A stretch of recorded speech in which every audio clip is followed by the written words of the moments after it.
In our company, we will look at it from the other aspect. First you include and then you look at the diversity.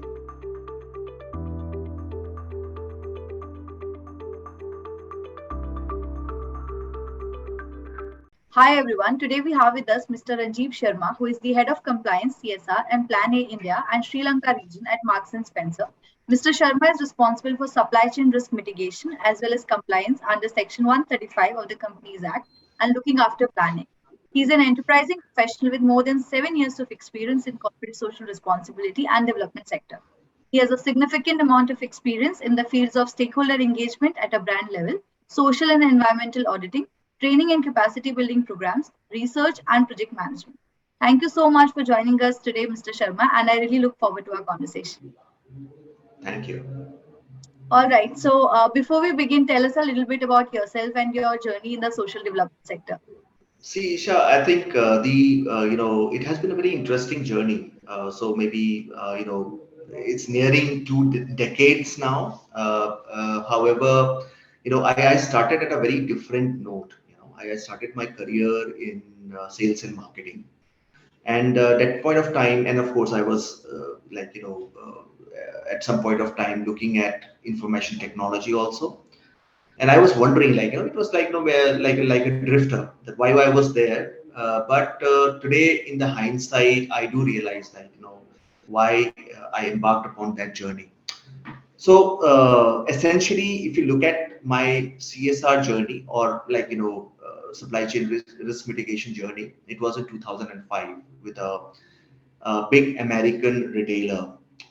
So 2 years there, and but of course, before that, bits and pieces on the human rights aspect.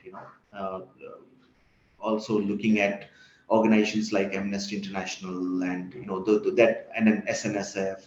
So those organizations actually helped me build the foundation, which was, I believe, very very important to where I am actually here today in terms of building and doing whatever I'm doing. But essentially, the risk mitigation, supply chain, sustainability journey actually started in 2005. So a big American retailer, 2 years there. Then after that, another San Francisco-based West Coast retailer, where my brief was more about looking at supplier management, and also stakeholder engagement. So those were formative years of my training. And then from there, I shifted to a British retailer. Unfortunately, it's not there anymore, but it was looking at children wear, and I was responsible for South Asia as a responsible sourcing manager.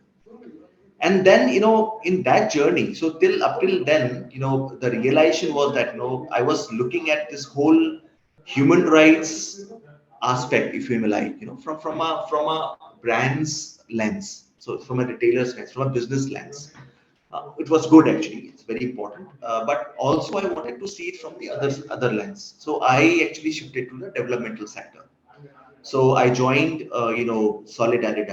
It's again a Netherlands-based organization, and it is into supply chain sustainability, and the whole visibility was South and Southeast Asia, and included, not only working with the first tier factories but also with the farmers.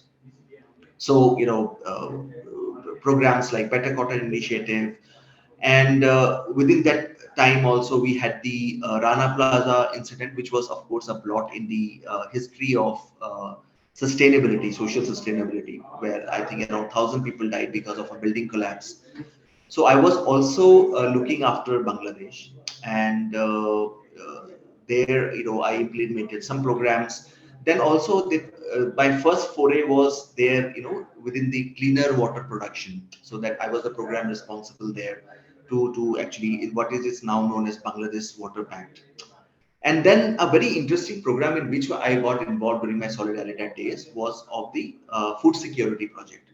So that was a first-hand experience to actually go beyond the commodity.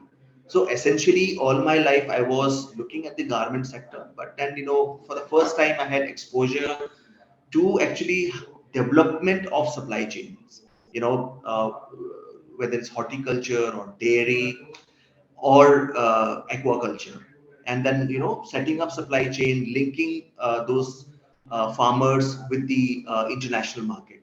I also had a very interesting foray into the fruit sector supply chain, where I did a research on the mango, and then of course some visibility on the salt, working with the agarias, in Bhuj. So armed with all this experience, I then was called upon by this mission in Marks and Spencer. So where I actually, in 2014, I designed the CSR program, and which has been running since, and I can talk more about it later during our discussion. So that's where the journey started in Marks and Spencer. But apart from the CSR part, I am also responsible for developing some path breaking programs on our Plan A. You must be wondering if what is Plan A. It is our sustainability program, and it's a Plan A. We call it Plan A because there's no Plan B. And so that was envisaged way long before, and this is a guiding document for us as a company as to what can be done, in the realm of sustainability. So it has got around 3 pillars. It's available on the Google if you search it. We have made around 100 commitments across these 3 pillars, and pillar second is where the major focus where we are looking in India. So apart from that, of course, I'm responsible for Sri Lanka also, and the remit is very very similar. That how do we ensure ethical sourcing from the suppliers. So that is a little bit about me, and I think beyond professional, I think I love music. I think that is a very good pastime for me. So that's about it. Thank you. You have a very interesting and intriguing journey so far. You have worked on multiple diverse projects. So thanks a lot for sharing that with us. And to move further and to deep a little deeper, I would like to ask that Marks and Spencer puts a lot of emphasis on ensuring gender equality in the supply chain. So what is the strategy and approach that you have adopted for it? So as already mentioned,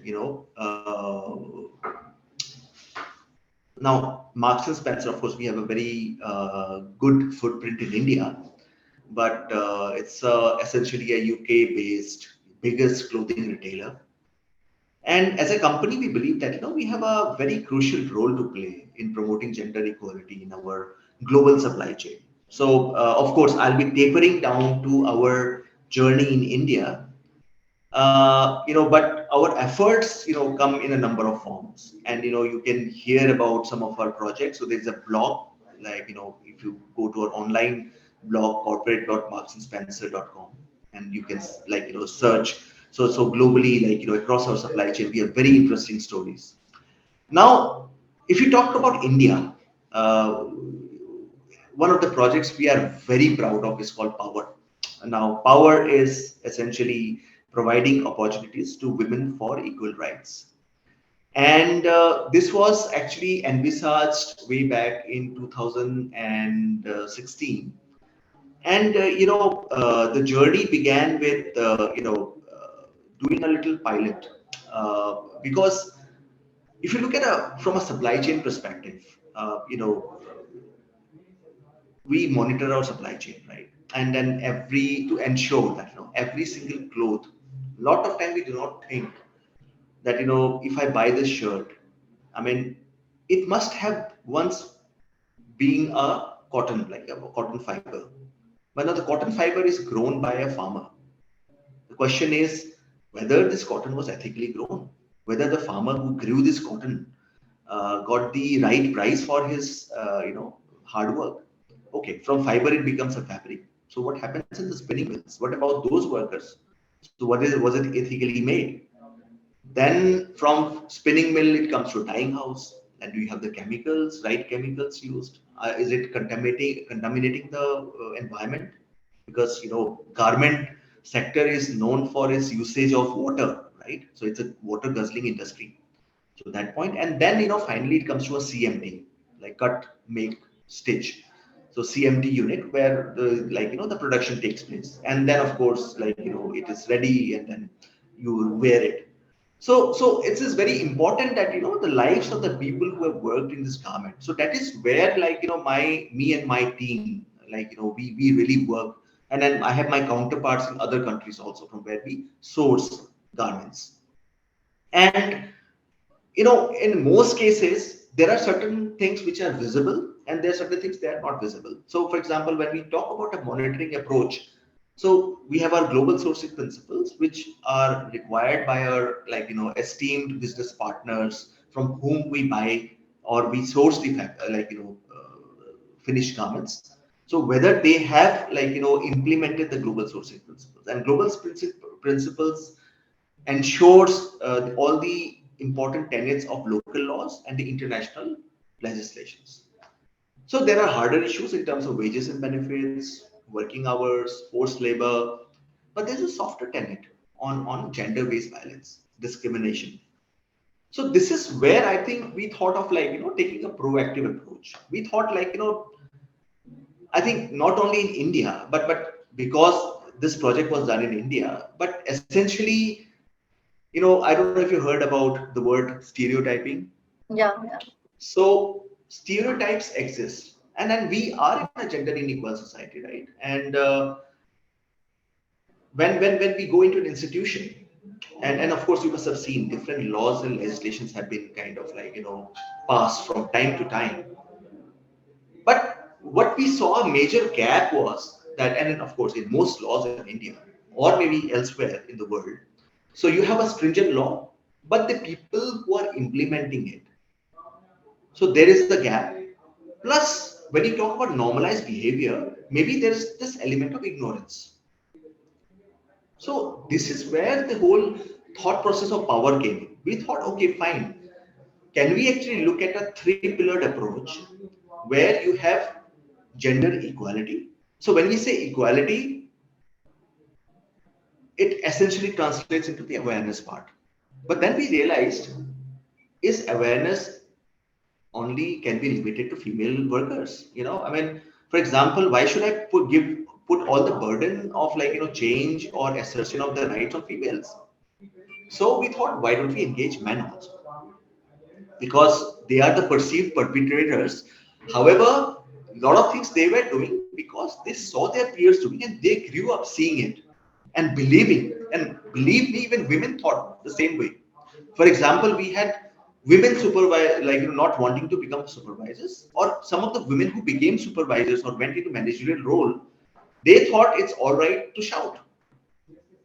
So if you are a supervisor, you have to shout because they saw it was a wrong example. So it was a normalized behavior. Some Right. women also shared that we can. It's all right for my husband to give me a slap. So the awareness part. So that was the first pillar. The second pillar was, as we say, we have stayed a gender unequal society. We have seen for example, there's an expectation that somebody comes to our house. The girl is expected to actually bring that cup of tea. So we stay in that society, and that the same people, whether you are notwithstanding the class level, they come to work. Now, a work area is an institution which is governed by certain laws. So the second part was accountability. So I think as an institution, because there are laws, like for example, POSH, and of course after years of deliberation, post the Vishaka guidelines, this was finally passed in 2013. So there, where you have the people as an institution, it is incumbent upon the institution to uphold those laws and ensure that there is no violation. So you formalize it. So you look at the policy part. So that was the second pillar.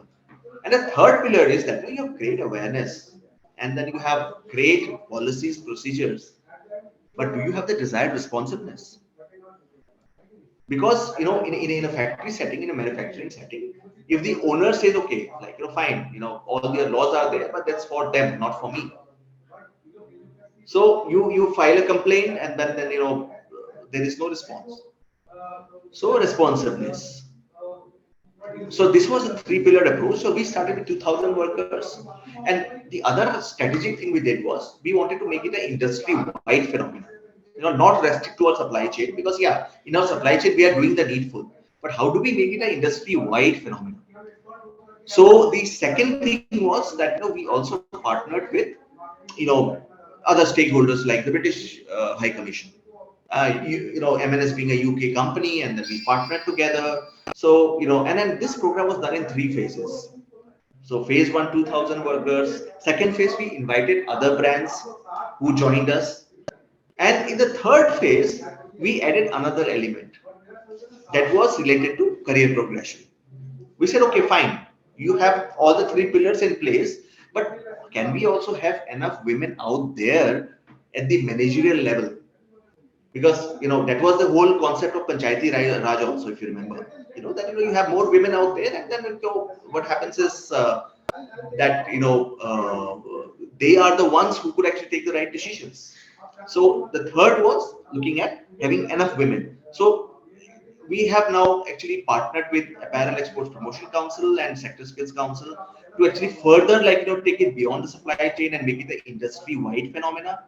So where we have split the programs into Power 1 and Power 2, and Power 1 will look at the basic POSH and the gender equality, and Power 2 will look at the what do you call it, the career progression bit. Right.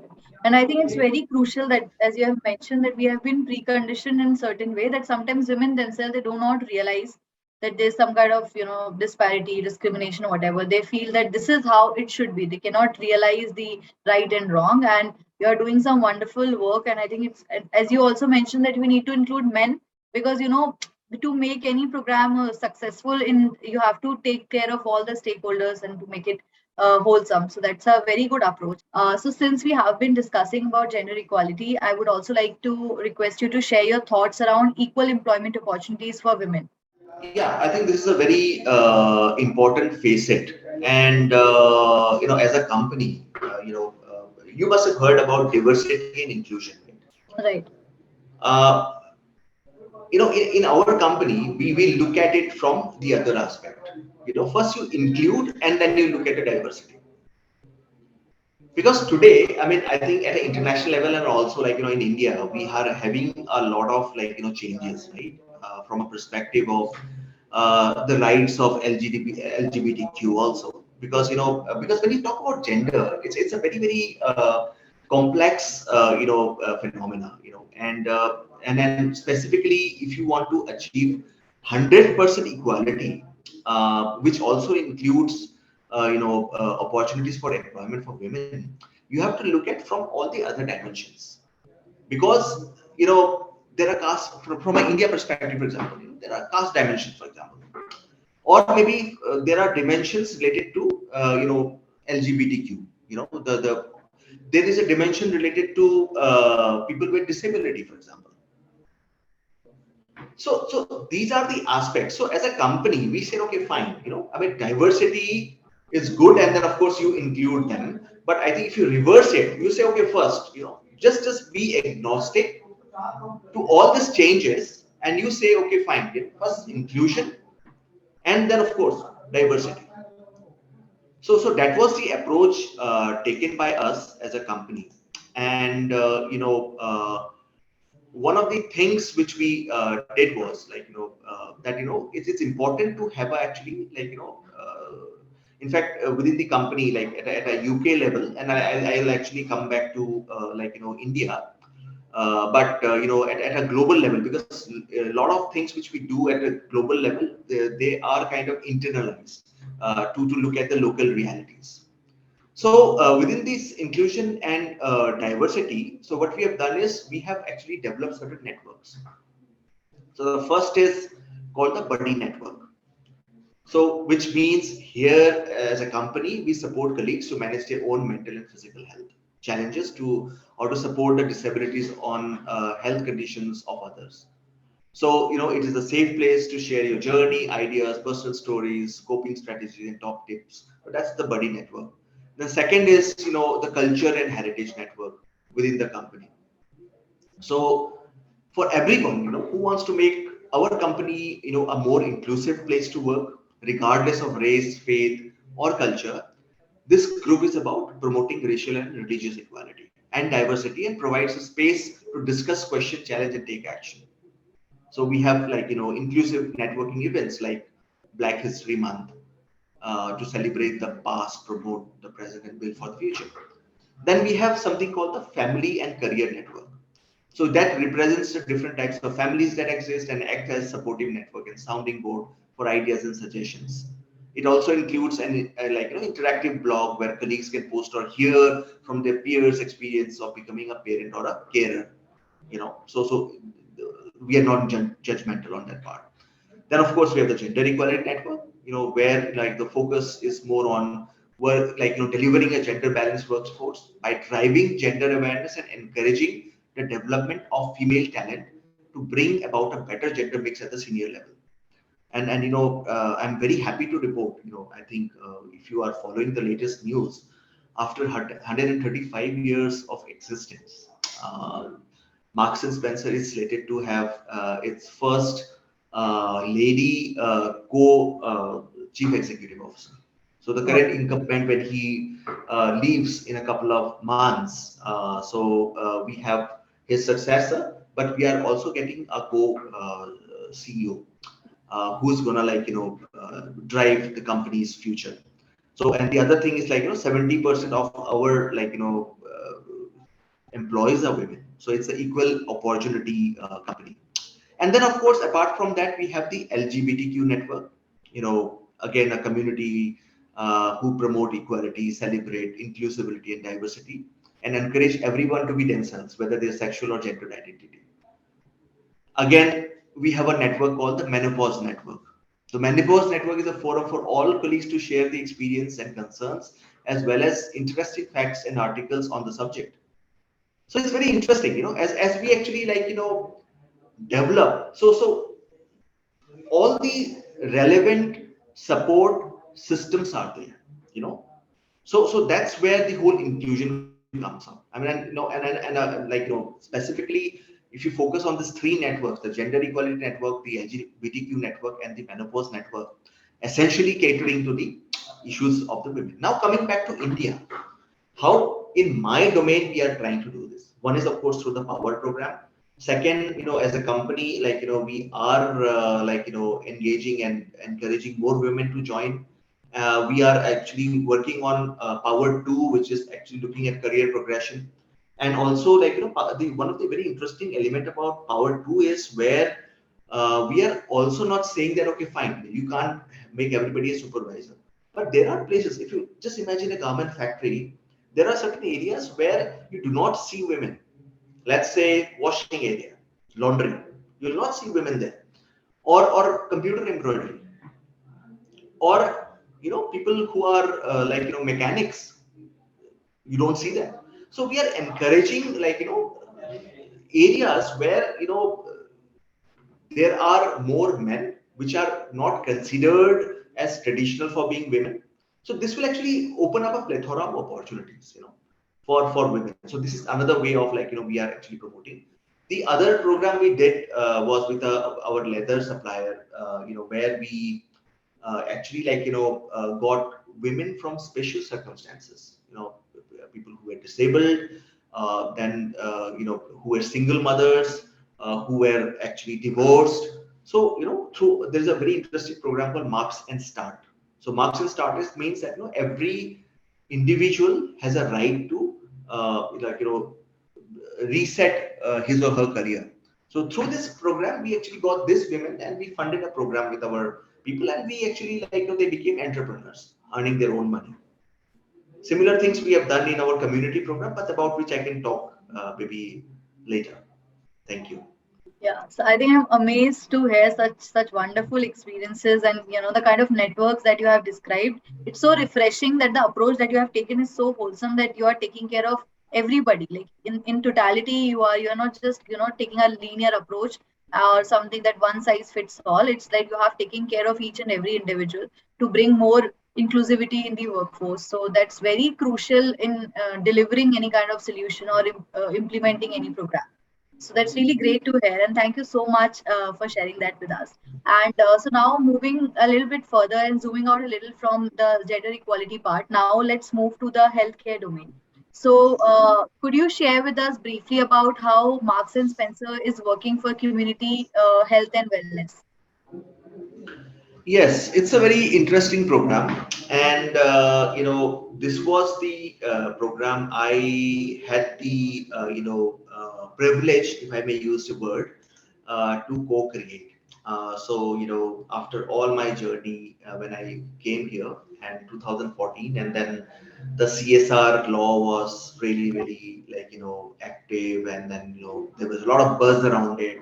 So I was given a challenge by the CEO saying that, can you develop the CSR program for Marks and Spencer? So my natural referral point was, I mean, I think if you remember the earlier days, everybody was actually rushing into building toilets and doing stuff, donating here, there. I'm not discounting that, that construction of toilet is not important. I think Swachh Bharat Mission was and has been a very, very important, agenda for the current government. And it has actually, addressed a lot of issues because I think sanitation is paramount. And then, especially, again, it was a violation of the rights of specifically women, in villages. If you do not have, a toilet, obviously, the host of other rights, there's a danger of getting violated. But we thought, because I think the budget was not much. So what little budget which we had, we thought maybe how do we actually leverage this money to co-create something that has the advantage of being successfully scaled and could be replicated, and also in sync with our global strategy. So these were the three briefs which I had, when I decided to sit down and create the blueprint. So I think the first criteria was that, that maybe we should affect the individuals who form part of our supply base. I mean, that is where we are doing. So what happens is if you're taking care of the supply base, like for example, I was talking about a power program. The whole element was to actually safeguard, and it was an in-factory intervention. But the question is, again, coming back to the discussion, staying in a gender unequal society, the question is, can we do something in the community as well? And that's how I think ICHW happened. So we partnered with an organization called Catalyst Group, and they have an I think offshoot called Swasti. So we partnered with them, and then we did a joint needs assessment. Now the beauty of this program is that we actually uh, allowed the program to grow very, very organically. Again, 2016 was the inception of this program, and of course today it has come at a very, very interesting phase, and so it was kind of an experimenting ground for us, where we not only experimented with an health intervention. We brought in sanitation, we brought in legal, we brought in financial literacy, we brought in sexual harassment, we brought in gender, we brought in livelihood, we brought in just transition. And it's, as we speak, it's still evolving. So it's a very interesting small little community, which is an urban village. And I think 60% of the people who stay there are migrants. So we thought it would be very interesting opportunity because these are the workers who actually not only work in the garment sector, but also in the automobile sector, and they stay in that locality. So we started with a very interesting, during the needs assessment, we found that all these people, they were actually accessing uh, health related, services from, what do you call it? Informal health professionals. People call them different names, but I think informal health provider would be the right, who are also known as Bengali doctors, not Bengali doctors, but Bengali Yes. doctors. So we thought maybe this would be a good opportunity to make our first intervention because the usage of antibiotics was rampant. The usage of cortisols was rampant, and we thought maybe it would be a good opportunity to actually address this issue. So we started with an awareness program. So we actually recruited women from the community, from the village, and then of course trained them, and then we decided to connect the community to the formal healthcare. Now the problem is, with these, informal health facilitators, if you like, they have the ability to provide an instant gratification. You go with a minor disease and they give you something, and then you maybe that little powder they give and you take it. Maybe it's a steroid, and you get instant relief.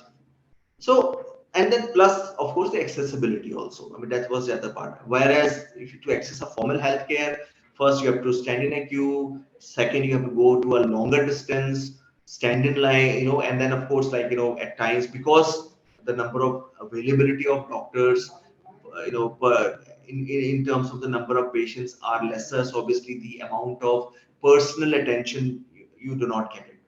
So that's why I think we did not get too much of a response. But we got a very interesting thing, because by the time we started intervention, the other thing was also maybe starting smaller things like sanitation, hand washing campaigns, and also some level of that sense of empowerment. So helping, what we did was we empowered this health facilitators who would actually in turn help the people in the village to access to government schemes, access to finance. There were a lot of issues. People were waiting for the pension papers. They were actually helped. So we actually also simultaneously worked on winning their trust, and also we engaged a lot of men. I mean, and then the transformation we saw in a year was the first time we went in, the women were in Ghungat to the there in aprons. I think it was a big societal change, and we did not see too much of pushback. Generally, there is a pushback there. There is a lot of, what do you call it, scare, and also a lot of skepticism about some NGO coming in. But in a way, by showing our intention that the intervention is health, and we are not gonna change it overnight. We're not changing your culture. So we also won the confidence. So in the second year, what we did was, with the course correction, we established a wellness center there with telemedicine. Suddenly, and of course, we put in a counselor, a psychologist. Then we had a full-time nurse. So suddenly, people started coming in, and then of course the healthcare was more affordable, and then and it was more professional, and then formal healthcare was being provided there. Telemedicine was very effective, and in the process, we also found through the counselors the various other ills which were there in the setting in terms of child sexual abuse, and even some incidences of rapes and other things. So we also helped establish a legal desk there. So that was year two, and in the meantime, the engagement with the community continued. Then the third was the setting up of, so we wanted to do something on the climate change part, carbon footprinting and all. So we actually started a warehouse there, and we recruited local women from the community. So what we used to do was get hangers from the Marks and Spencer stores, and they were actually reused there. Any hanger that was not damaged was repackaged and sent back. And although it was a big foray into achieving the carbon neutrality, we ended up saving maybe around 14,000 tons of plastic. So that was the thing. But at the same time, this whole initiative generated wages worth maybe 70 to 80 lakhs. And also during the pandemic, these women actually were paid the wages. So this was the livelihood plugin which we use there. And today, as we stand, we had in the process of we also had established SHGs. So today we have a federation in place in there. So what happens is now the NGO is taking a step back. where the federation is now in charge. So what happens is the moment we give the funds, now the separate grant agreement is signed with the federation, and the federation is actually being run by women, migrant women. So that is another field, and then so essentially you go to a place, obviously it's always good to actually move away from the grant mode. So we are looking at a self-sustaining community there.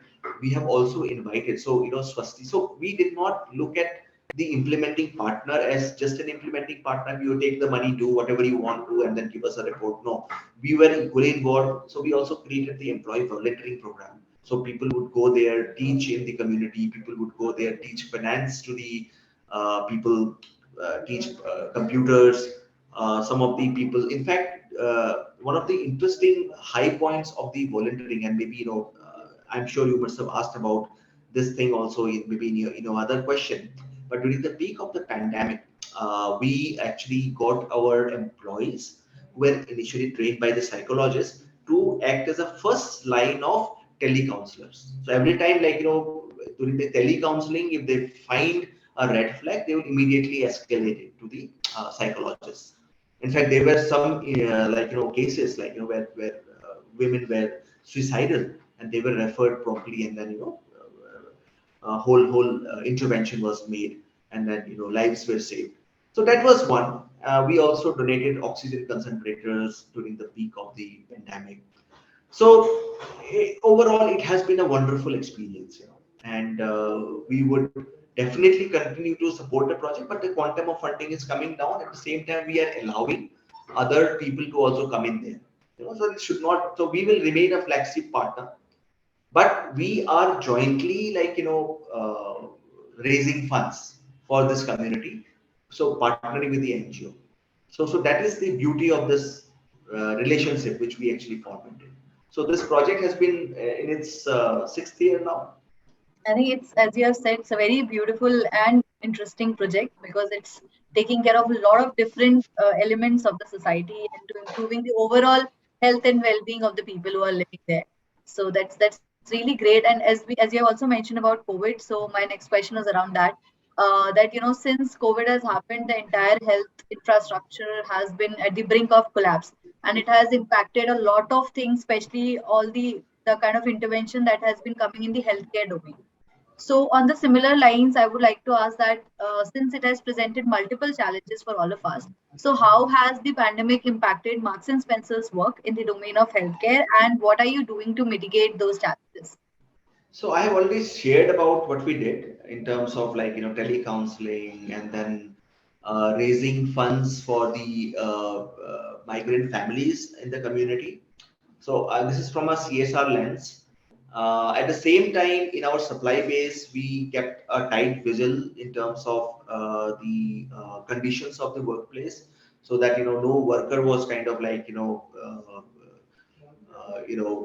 relieved from their jobs. We did not cancel our orders, and then we kept our promises with our suppliers. We did not abandon our, although in UK we did lose, there was it was a bath during the peak of the pandemic in terms of job losses, because retailers, a lot of big retailers, I think like Debenhams and others, they closed down. So it was a challenging time for all of us, and as a company, we all stood together and did what we could, and stood in solidarity with our business partners, with our employees, organized vaccines for the employees. We also worked along with the COVID Action Collaborative. We also participated in discussions with ILO that can an international grant mechanism could be seen that can actually help offset the losses faced by the suppliers. So all those, but yeah, I mean, I think from a CSR perspective, I think the project which we were doing, we did what we could, in terms of supporting the community through telecounseling, raising funds for ration, donation of oxygen concentrators. So yeah, so that was. Thank you for sharing that with us, and that brings our interview to a close. And I would say that thank you so much for sharing your thoughts, your learnings, and your journey. You, Isha. Have a nice day.